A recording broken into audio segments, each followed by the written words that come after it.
Mike, thank you for joining me. Peter, thanks for coming. Thank you for inviting me. Yes, you have a pretty spectacular place here. Thank you. A lot of passion, a lot of history. Yeah. A lot of history. We have beautiful, classic 1932 Ford. 32 Ford. Yeah. Yep. First year of the Flathead V8.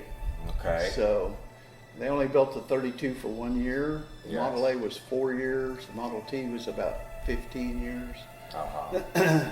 And then the 33-34 was another body style.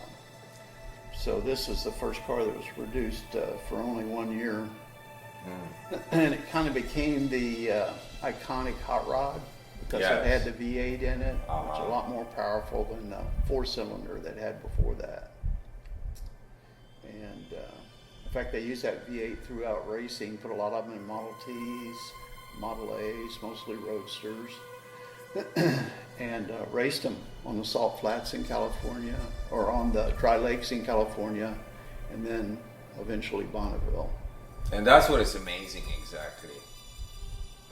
Talking the entire history of racing and everything attached to the Ford 32s, Cubes, Yeah.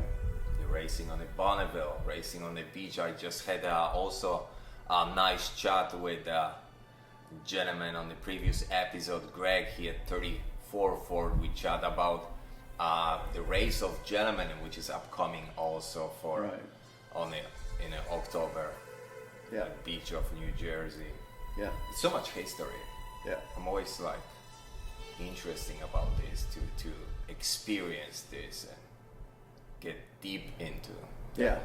SoCal was one of the first racers that had a shop in Southern California, and they were well known. They're still an operating shop, Yes. but they were well known for their cars and racing them on the lakes and then at Bonneville as well. Talking about Bonneville, exactly. You touching Bonneville.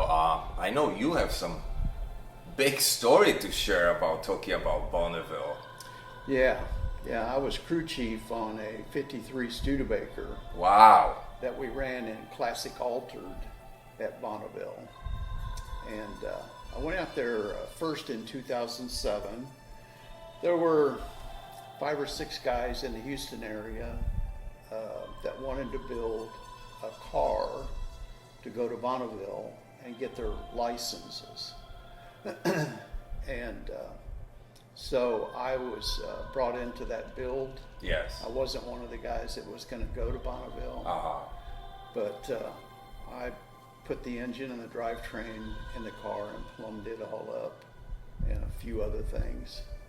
Meaning that you had already amazing knowledge and expertise in this area, exactly. Yeah, I'd already built this car. Yes. Finished this car in 2002. So Which took you how many years?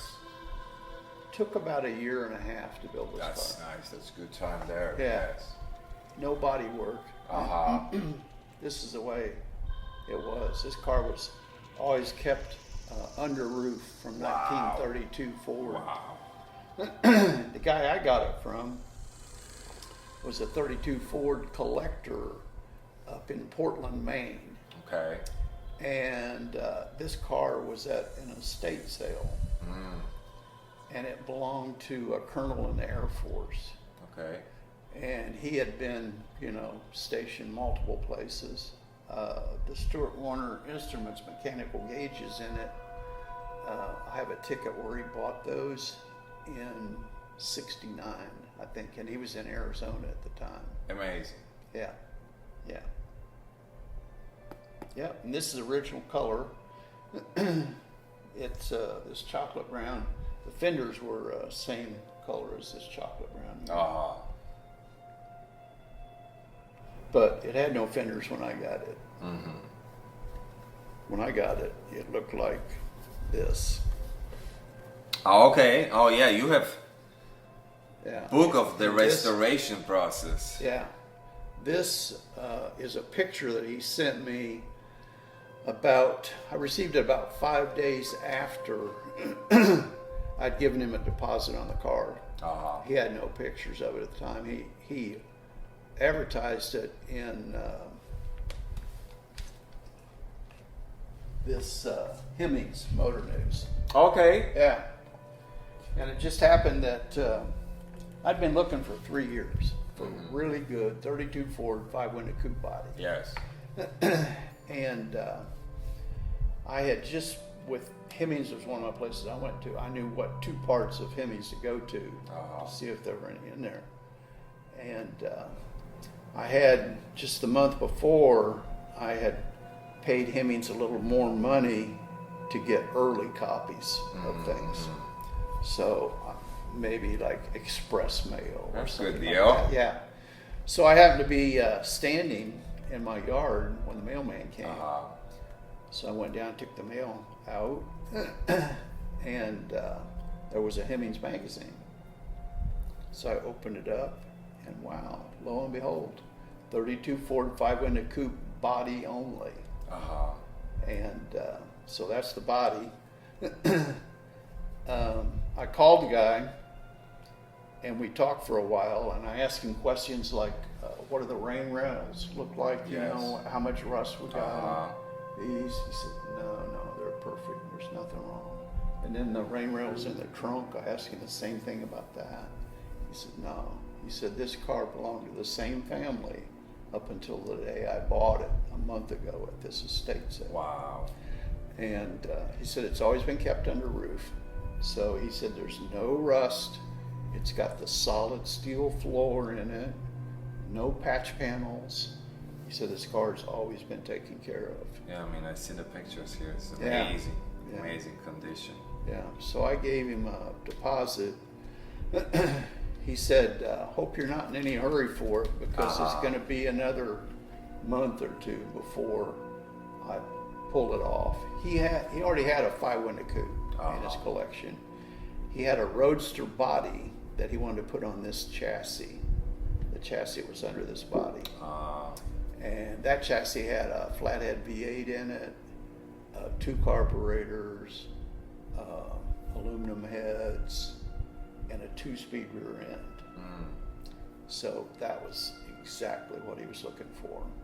And it had nice fenders too, of which he kept. This was the dash that was originally in it. They had filled the reveal and just made it flat and then put all those mechanical instruments in it. But I bought a dash. Here. Picture. I got a dash at a swap meet. Yeah. This one I here. got that dash at a swap meet. Uh-huh. Had to fix a couple things on it, but it has the original reveal. And I put the instruments in the stock locations. Yeah, I'll tell you, I like this more. Yeah. I think it's nice, just simple looking. Right in it. Yeah. Everything Wrong on place. this body is stock. You can see the bolts back here for the rear fenders. I just put acorn nuts on. That's fantastic. It has the roll down rear window, the original cowl lights, the cowl vent. You know, Ford had a pretty good air circulation system. Yes. Bring the air in there and then exit it out the rear window. So I kept all that. It's got the soft top in it. And you can even You pop the push the windshield too. out. Yeah, yeah. That's works in theory, not so good. And that's, I never seen this exactly. I mean, that's just the top here. Yeah, that's the original soft top. The story was that Henry Ford didn't think he could make a piece of metal that large to support itself. So he just put, I mean, that's a hole in the roof. So it has chicken wire under it. Okay. Then it has a little padding and then it has that final All right. material. It's Yeah. first time exactly when I see something like that. Yeah, I think maybe 36, 37 may have been the first cars he built with all steel roofs in it. I like the color. Original color. Yes. Yeah. I like the color. Yeah, That's fantastic. So you were exactly. that's the exhaust system there. Creating entire process here and just capturing Yeah. The exhaust system was built by Bruce's Rod Shop in Houston, the. Aha. and they are expert hot rod builders. I built this car myself, but I took it over there, and they put the exhaust system on it. Stainless steel, 2.5 inch, flanged mufflers. There's no clamps in it. Aha. And it's all sliced and welded, so there's no dimples, no stretching of the Yes. material. That was the original. And also originally had stainless specialist mufflers on it that they said were for high horsepower small blocks, Yes. which is what this is, or big blocks. And with this trumpeted out like this, it was so loud you couldn't stand it. So I ended up sending those mufflers back and traded them for their more regular hot rod muffler, and they worked out fine. I love the way they sound. This is an original 39 Deluxe Ford steering wheel. Steering wheel. Yeah, Oh. I ended up painting it black to match the column.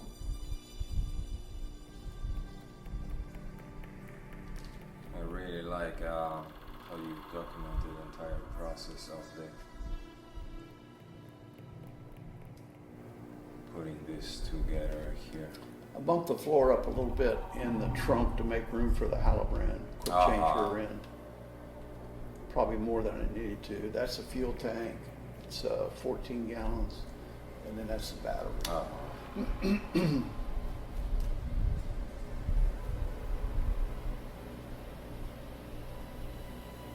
That's a chassis. I bought that frame from Pete and Jake's, and then all the running gear, all the Pete and Jake's. That's again, you mentioned this name. That's another pretty known place yeah, for hot rodders. right. Pete and Jake, they were in California, Yes. and then when 2000, probably about 1990, Jerry Slover bought Pete and Jake's Okay. and moved it to Peculiar, Missouri, just on the south side of Kansas City, Missouri. Yeah. And I've been there a couple of times and had a real good relationship with those guys, still do. I replaced all the nylon bushings here a couple years ago. And I called them up. They sent me all the bushings. So I got the rear end. I got all the running gear was from Pete and Jake's, chassis wise. The front axle is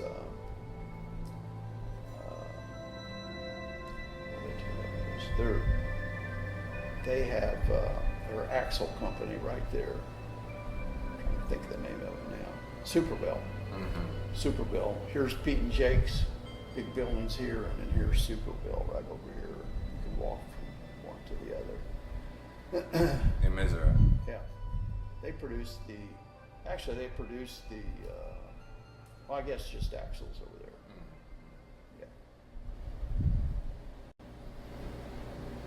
Yeah. Yeah, going back to Bonneville. Yeah. Big story there. Yeah. 2007, I had some friends that wanted to go to Bonneville and get their Bonneville licenses for Yes. racing. And there were five of them. Each one of them bought something for this car Yes. that they were having built, basically.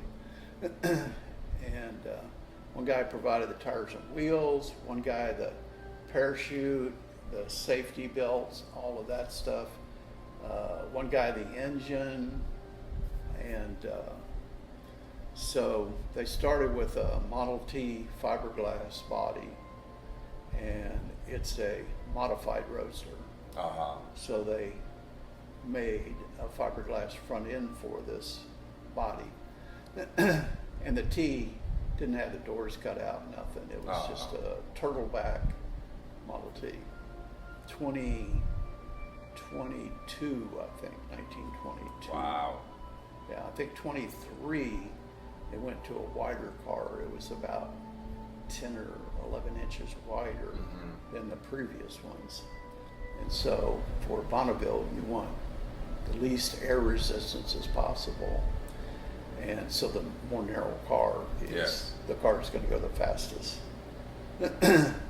So they were building this thing, and I was somewhat aware of it. You know, we'd usually go to lunch on Saturdays.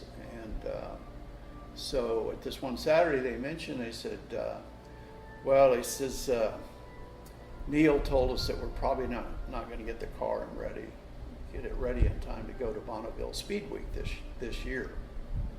Which is beginning of August. August, yeah. Yeah. Sometime in early August, usually.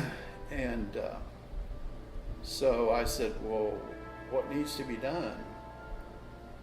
So he's giving me this long list of stuff. And Leo said, I have the engine over at my shop. I just need to get it down to their shop so we can get it in the car. So Neil Ackerman and Ab Fay were the two guys that own Contrivus Engineering. And they built a car back in probably 2004. That was a modified roadster. They had, or mostly Neil, the engineer side of the thing. Neil carried a little book around with him, you know, and he was, when we meet on Saturdays, why, he was always showing us, you know. He said, yeah, he says, we got our car. This is the original Contrivance car. We got our car ready to go to Speed Week. He said, see this record here? It's 2:21. He said, we're going to go 2:45 in that class. Okay. And so he had a formula, of which I have back there, of how to figure up your desired speed, your known horsepower, your fastest speed on a run, tire size, and then you'll figure out gear ratio, figure out what you need in your quick change rear end. We had a Franklin quick change rear end on the Studebaker. And they actually had a 9-inch Ford underneath what we call the mule car, the car I helped build. And I put the engine in that car. I put the transmission in. I got the drive shaft made for it. Had to put the carburetor. It was a crate engine. Carburetor was already on it, but I had to put it in a box, an aluminum box, and then we ran a 6-inch aircraft hose from the front of the car where it picked up air back to this box. Wow. Yeah.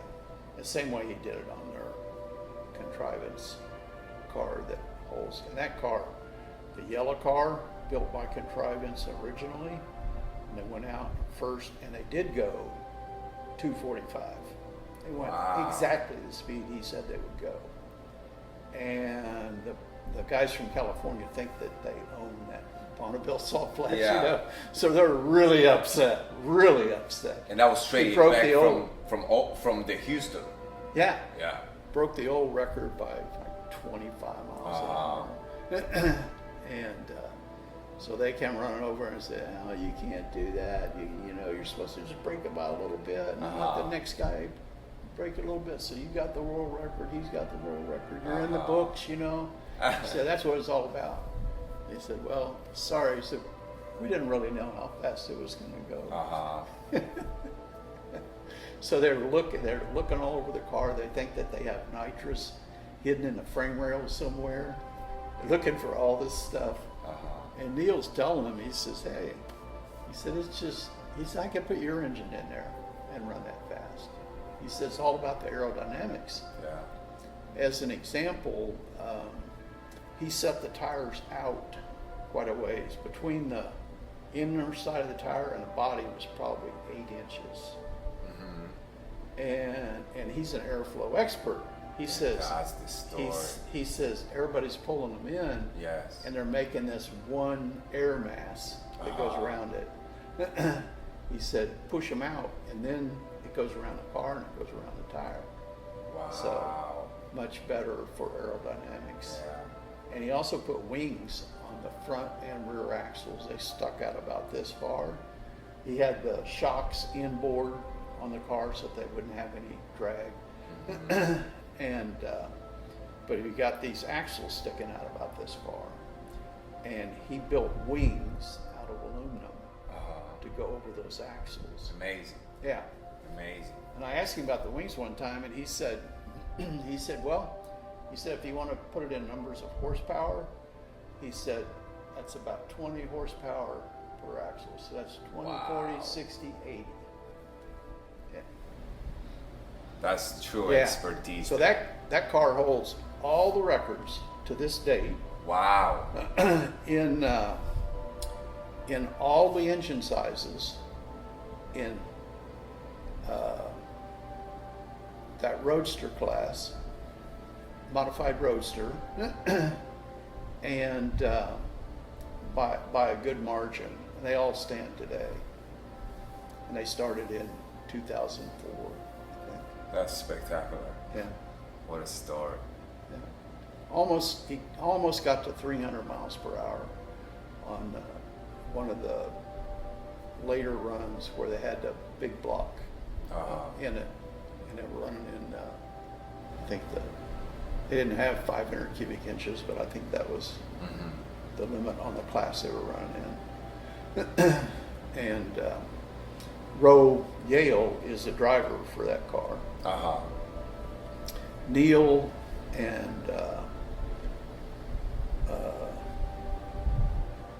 and his buddy, Abfay, they drove the car first time out there.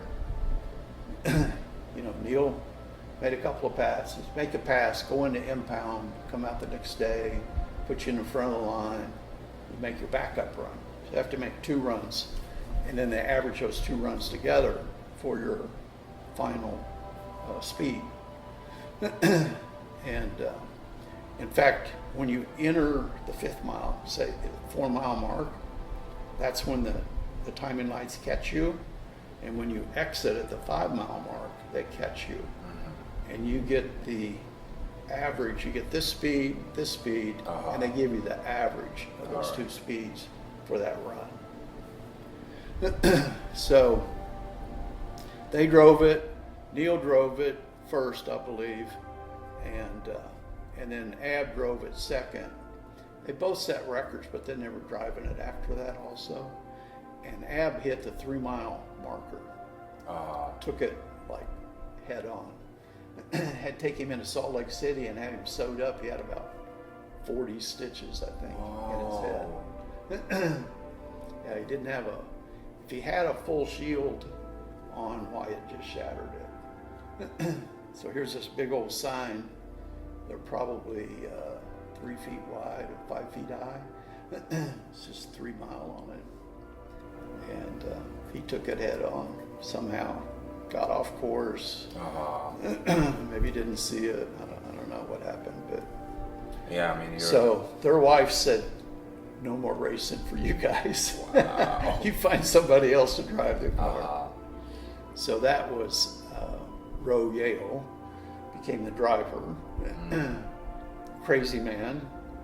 He also drives that's how they call him. Drag boats and builds drag boats. Nice.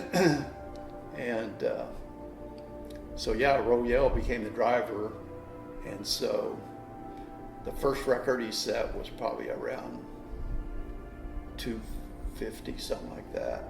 So anything over 200 miles per hour as with the 2 runs combined, Yeah.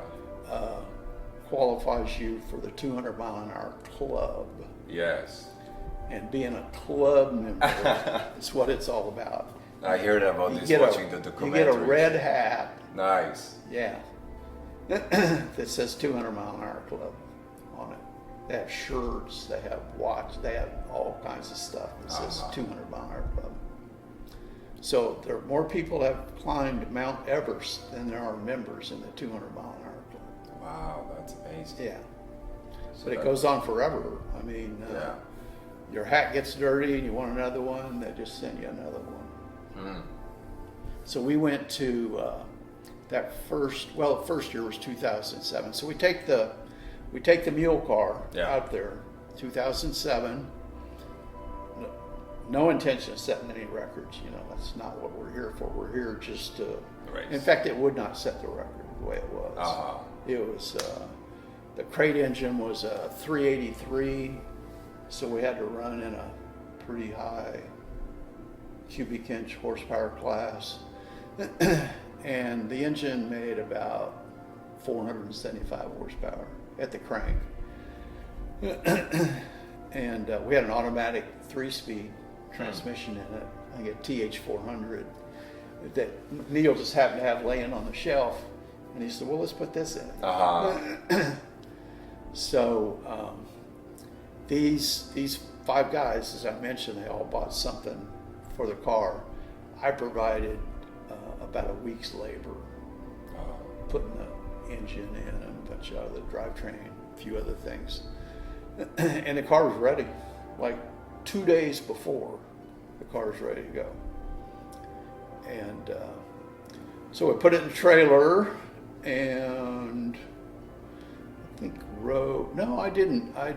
I was going to say I drove out there with the car, but that's not true. Dale Ross was the CEO of U.S. Oncologies at the time, and he had a regional jet.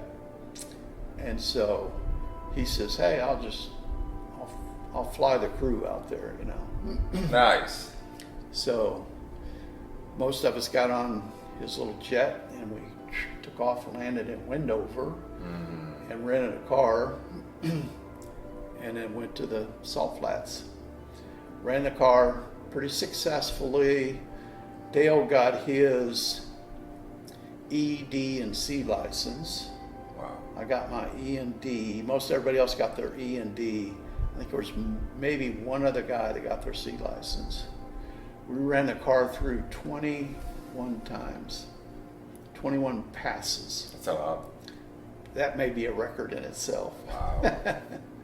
But it was just, you know, boom, boom, boom. You make a couple of passes, and you start on the 3-mile track, Yes.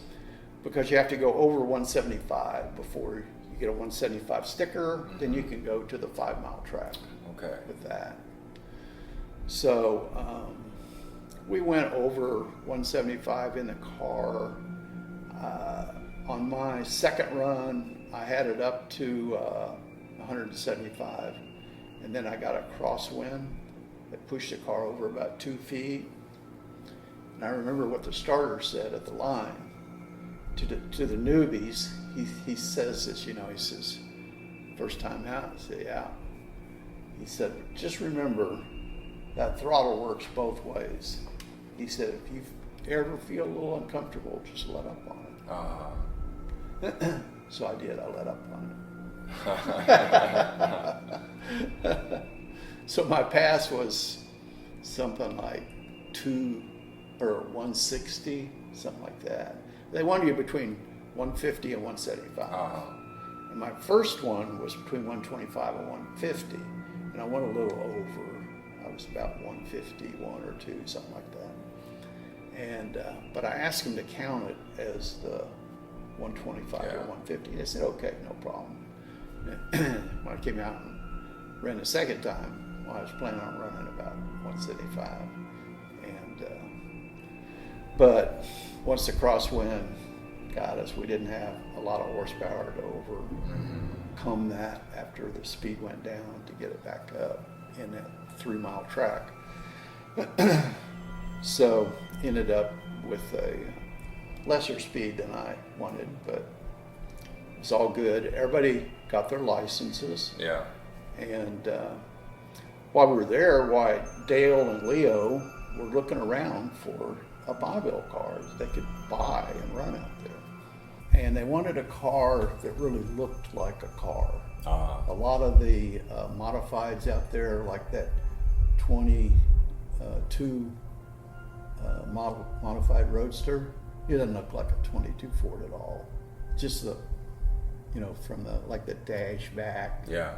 Looks sort of like a 22 Ford. The rest of it is all handmade. So they didn't want anything like that. They wanted something that really looked like a car.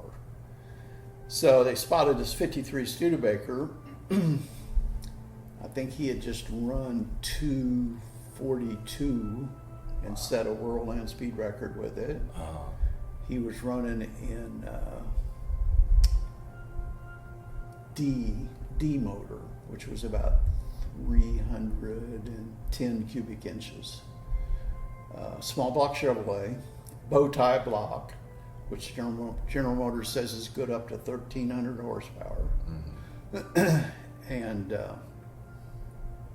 I think he was running around 650 horsepower at the time with that. And and he had a little nitrous bottle. And it had been tested on the dyno multiple times. And with the nitrous, it gives it an extra 118 horsepower. No matter what the conditions are, no matter what the altitude is, no matter, nothing else matters.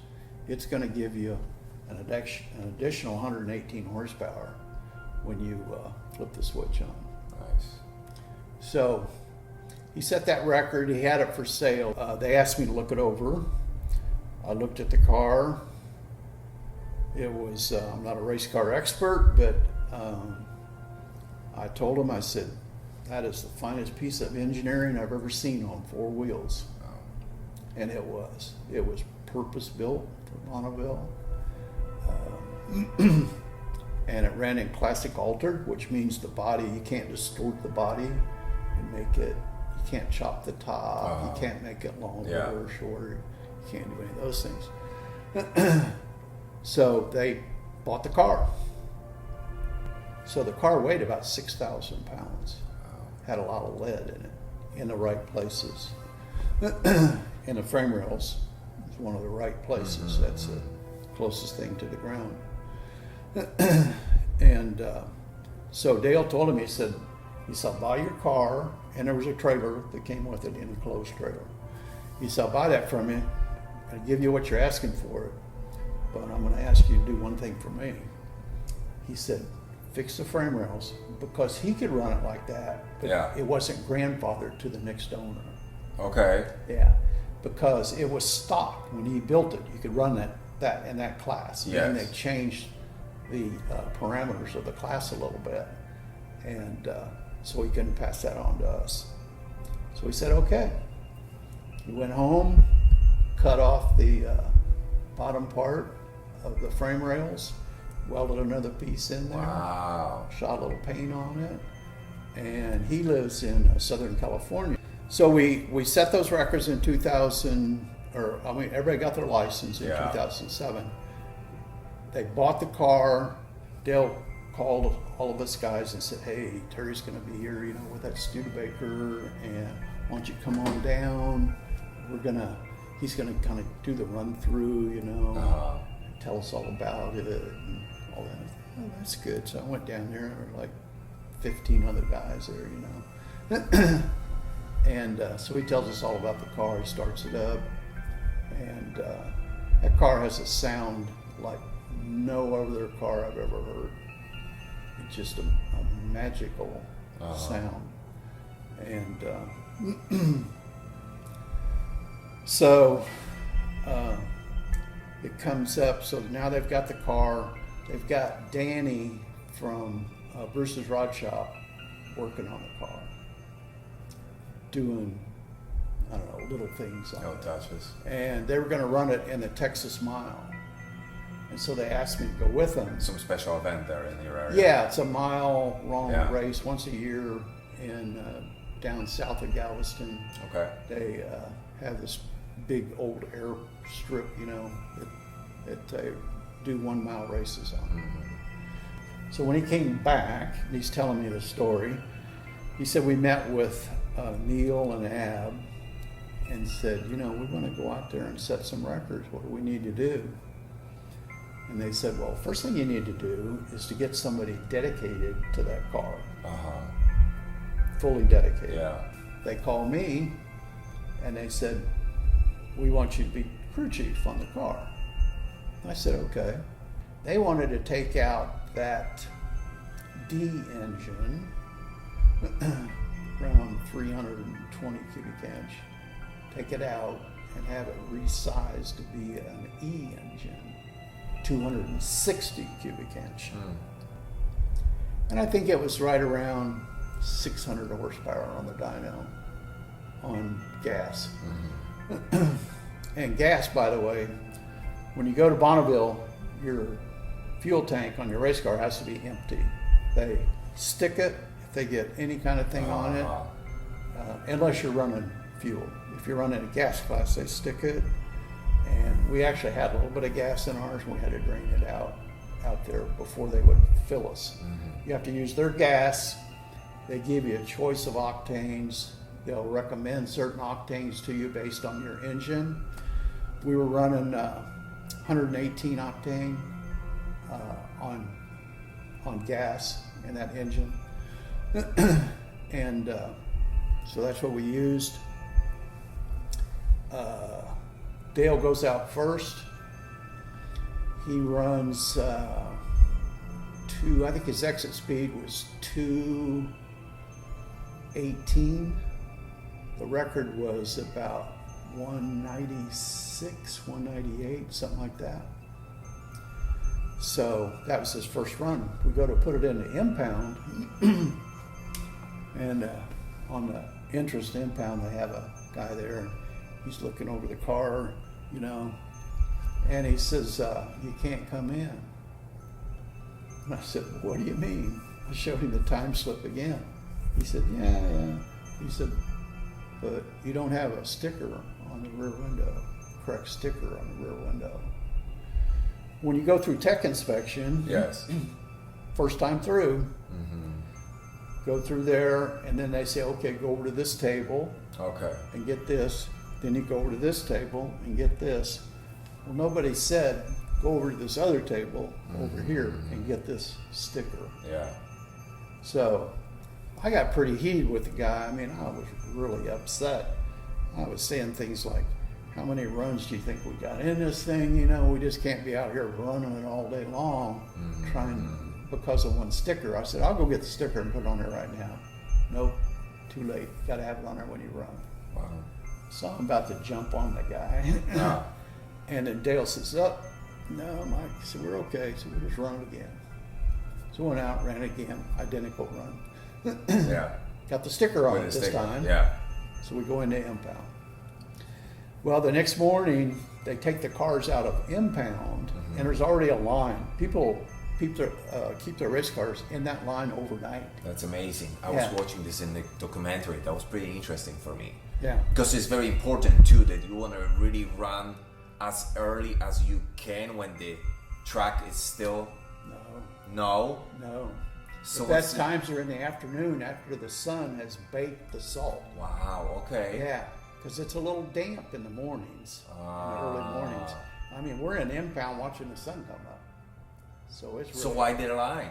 Huh? So why the line? Why they are keeping those cars in the line Oh. overnight? Because they, you know, if they're like number 10 car, then they'll be the number 10 car to race the next day. But they leave all those cars back. They're back maybe 50, 75 yards. And then they bring the cars, they lead the cars out of impound and around, and then they come up and fill up those spots. Okay. And those are cars that had qualified the day before, and now they're going to run for their record run. And So Neil had already told me, he said, you go into impound, he said, you want to be the last car out at impound. He said, every 10 or 15 minutes, the salt gets better and better and better. That's interesting. And we set the qualifying run in late afternoon, ideal. And, but we're still way over the record.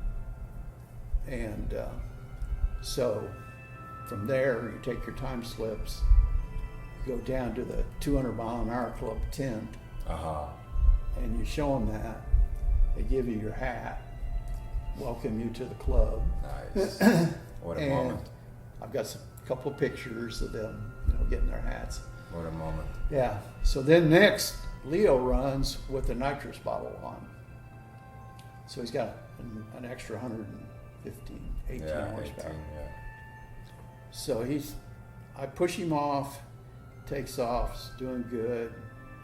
I don't know how fast the car went in first gear, maybe 120, 125, something like that, in first gear. I push him up to about 40 miles per hour. And then I turn on the flashers. And it has the regular Studebaker 53 rear view mirror in it, which is a big rear view mirror. So as soon as they see the flashers, they take off. They may put it in first gear at that time. They may have already had it in first gear with the clutch in. They take off. And the car has so much acceleration that it just, here's this car that's this wide, it's in front of you, you're looking out the windshield, and it just goes like that. And he's a mile down the track, and you're getting ready to pull off onto the access road. We registered a car in two classes, gas and fuel. And fuel is anything you want to put in there, including nitrous. Okay. It's still unblown, so there's no turbochargers or superchargers. And the fuel delivery system on the Studebaker is aircraft mechanical. You can't run electronic fuel injection in classic altered class, so you have to run mechanical fuel injection. And this aircraft mechanical fuel injection works really, really well. Guys started building it for planes that fly around the pylons. And then he went into big race boats and then into cars. And so his exit speed was 228, just 10 miles an hour faster than without the nitrous. And so he went and got his red hat. He's now a member of the club. So he got his hat. Everything went well. We packed it up. We went home. And then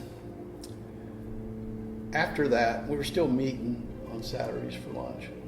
It's a lot more difficult to make horsepower with a smaller cubic inch, or make compression, high compression, with a smaller cubic inch engine.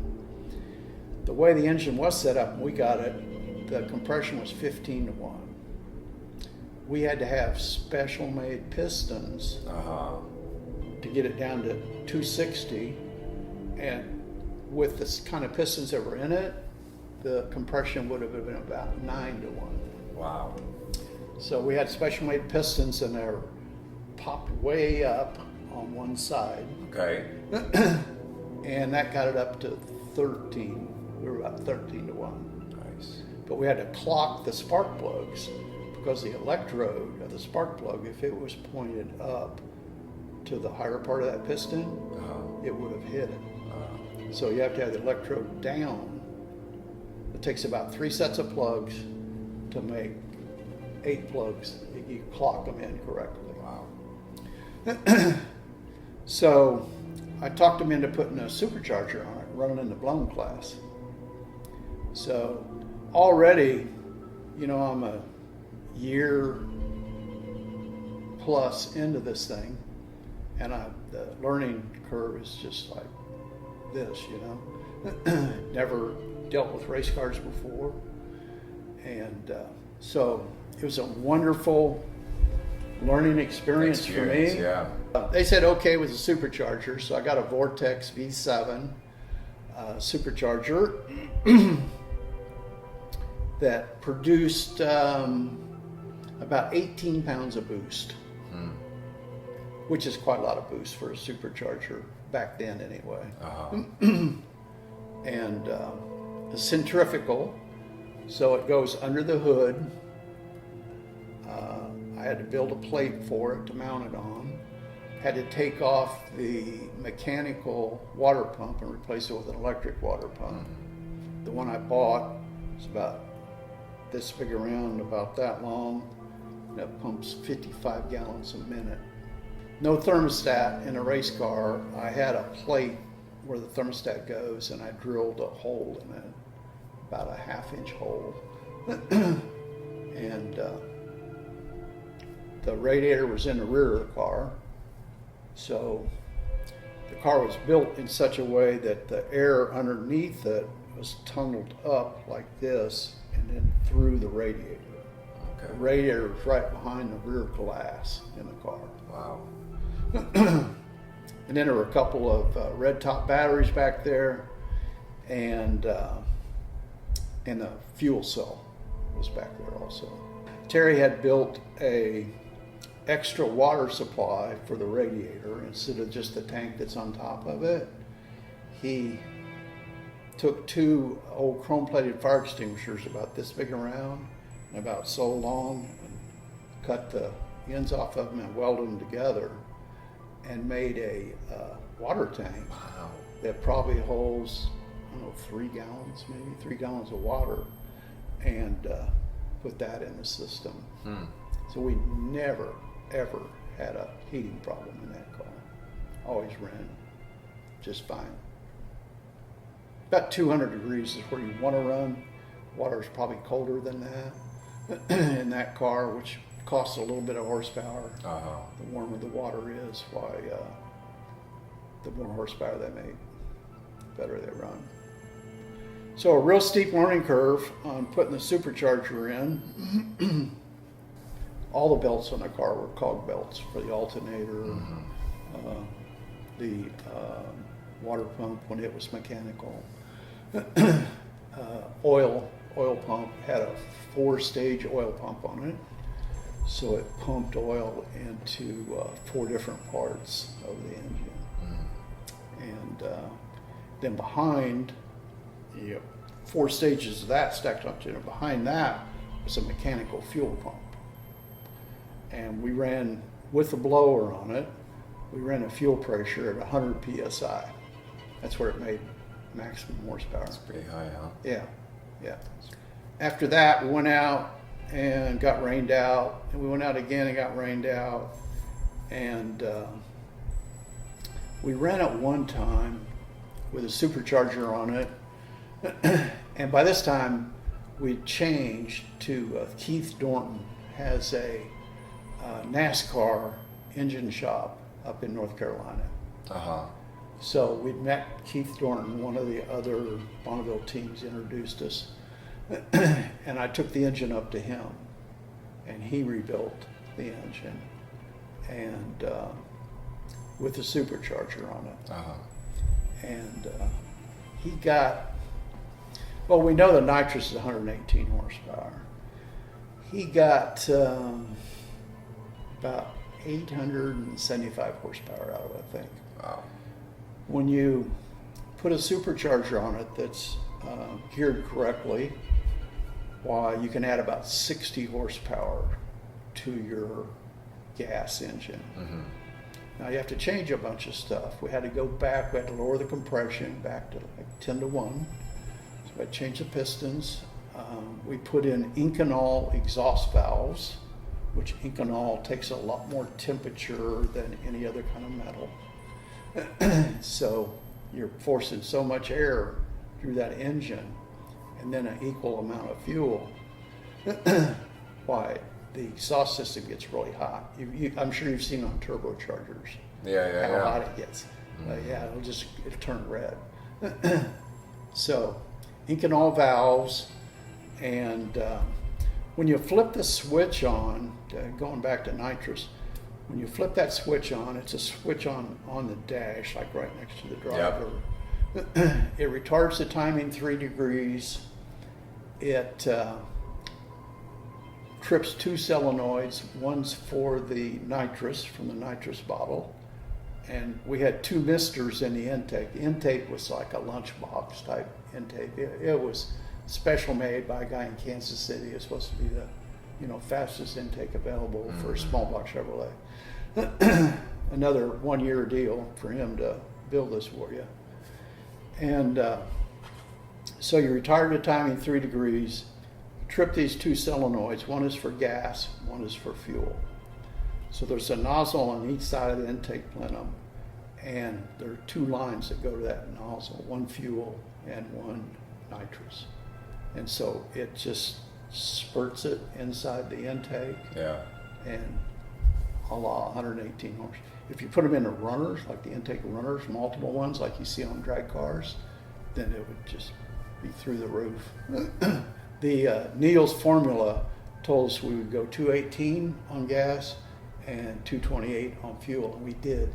We were within a half mile an hour of that. So now the formula says you're going to go 250. He's getting ready to be pushed off, and I said, Leo, it's going to run good for you this time. Don't worry about that. I said, but since the guys geared it down, I went back and recalculated with that gear ratio. You're only going to go 225. That's going to be it with this gear ratio. So he goes out, and of course, they said Blue Studebaker at the quarter mile, which means 2 1/4.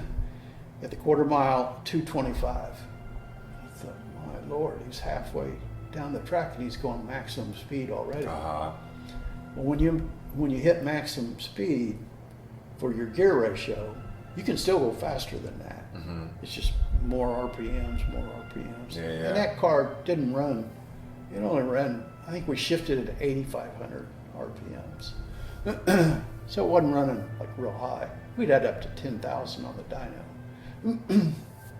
So it wasn't running really high, but he twists her on up, and finally the distributor, the rotor in the distributor broke loose. And there was 2 rivets holding this plate that the rotor was on. And those rivets gave way, and the rotor exploded out the side of the distributor. It blew the cap up. It cut up all the wires from the flying debris going around, and Lord only knows what's happened to the valve train at this place. It's getting all these bad signals. They're opening and closing at all the wrong times. Of course, he gets off of it as soon as it happens.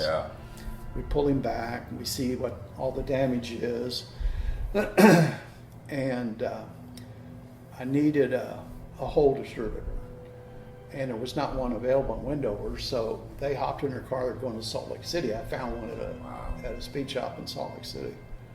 And so right after they leave, I asked Terry, and I said, why don't you go ahead and pull the valve covers off. We'll see what the valve train looks like. So he does. And it was a mess. I mean, a mess. Valves bent. Out of the rockers damaged, everything. So called him and I said, hey, no need to get the distributor. And we actually drained a little oil out, and it has a magnetic drain plug. We just took that out, let it all out. Take a look at it, it's all covered with aluminum. So I think there's a lot of aluminum in the bottom of the oil pan. And so we had to take it back home, but then we got rained out again, and that was the fastest we ever went with the supercharger on it. We sold it to Andy Lloyd. Andy Lloyd took it out and set the records with blown records in fuel and gas. Supercharger was geared 3-inch pulley on the Charger, 6-inch on the crank. So whenever the crank is going 9,000 RPMs, then this pulley is going 18,000 RPMs. And then the supercharger has a 2.3 gear ratio in it. So you take that number times 2.3 and you get up to the maximum limits of the supercharger, which I think was 60,000 RPMs. So that thing's really humming and putting out lots of air. And we just didn't want to take the chance. Nitrous is like air. It's like, to the engine, sees it as a huge burst of air. That's why you have to add gas to it to make up for all the extra air you put in there with the nitrous. And then superchargers, the same thing. Every year the salt gets a little worse the year before. When we first started going to Bonneville in 2007, the salt was about like that thick.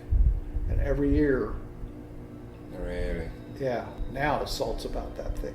Wow. Yeah. We saw a big motorhome that was going down the return road and broke through the salt and sunk. They brought out one wrecker, tried to pull it out, he sunk. They brought out a much bigger wrecker, he sunk. Wow. They all went through the salt. Wonderful car, wonderful experience. Learning was about like this with the race car, and it was about like that with the supercharger. Yeah. Yeah. I mean, this is what you achieve here, talking about the entire Bonneville experience, the knowledge, expertise which you were sharing there and building those cars, world record. That's just amazing. Yeah, quite an experience. Yeah, and Bonneville year after year is there.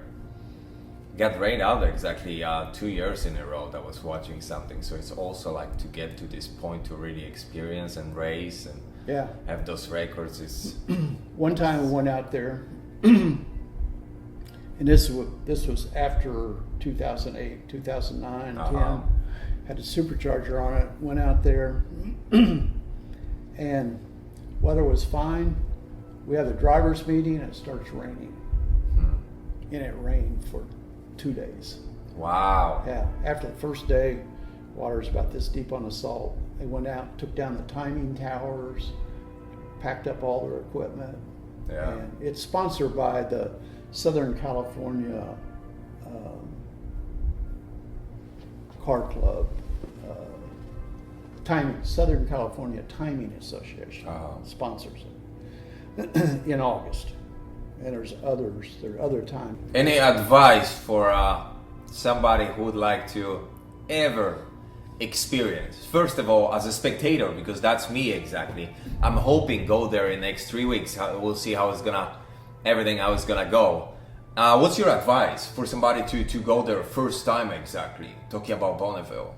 Well, the best place to be is on the starting line. Yes. So when you're on the starting line, you can talk to the crew, you can talk to the drivers, you can ask them questions about their car, all kinds of knowledge up on that starting line.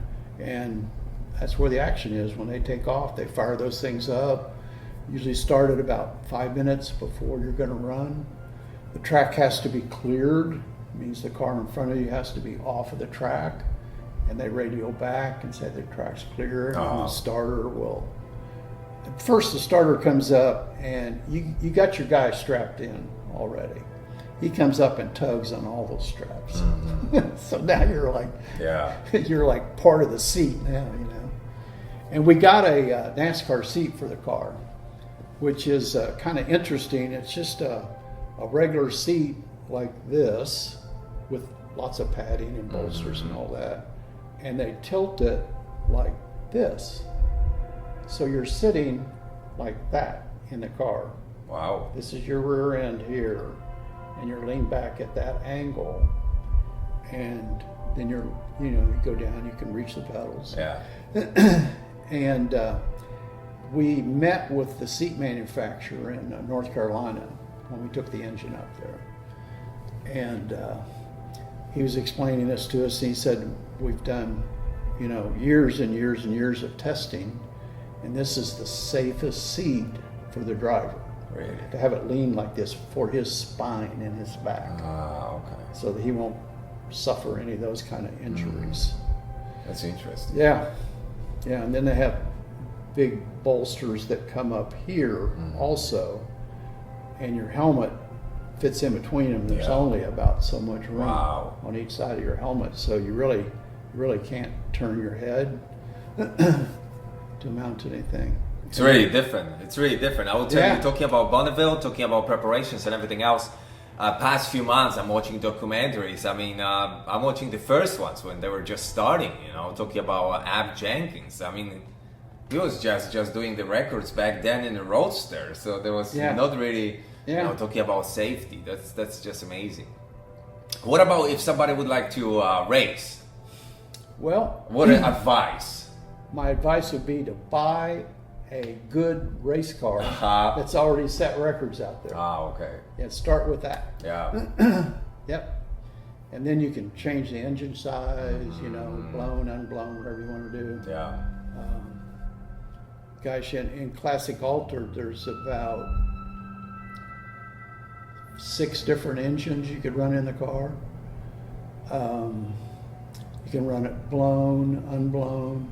You can run naturally aspirated fuel, naturally aspirated gas, blown fuel, blown gas, on just that. It's very interesting. On that one engine. You were mentioning, you were talking about those classes. I got confused there. I gotta go back to home and study a little bit more and go deeper in this. But that's very interesting. How many classes is there? And the same, like how you getting the license exactly after racing there, and A and D and getting through tech inspection is a pretty big deal. They're really, really picky.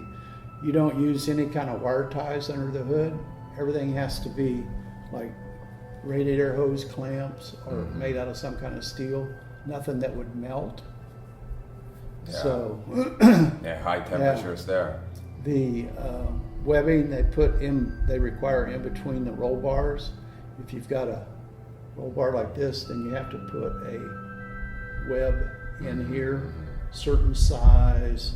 You have a gap in between here, and they prefer that you not use chromoly tubing.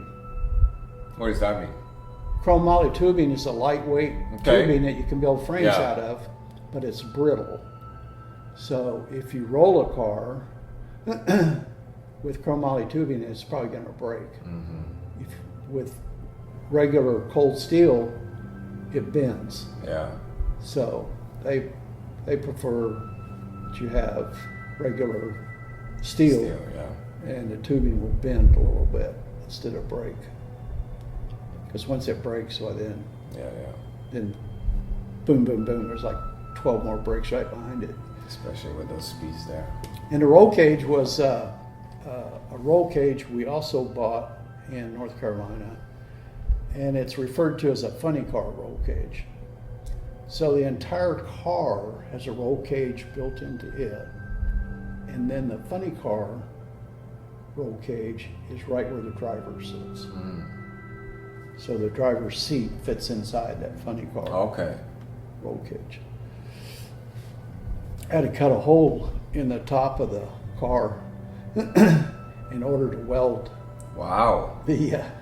That's roll interesting. cage. That's interesting. Yeah. And that's interesting that you're mentioning again North Carolina so many times exactly. So they have some pretty good places, I think, pretty known for any type of work for race cars and NASCAR. engines. That's your NASCAR headquarters. NASCAR headquarters. Charlotte, North Okay. Carolina, All right. That's where Rick Hendricks is.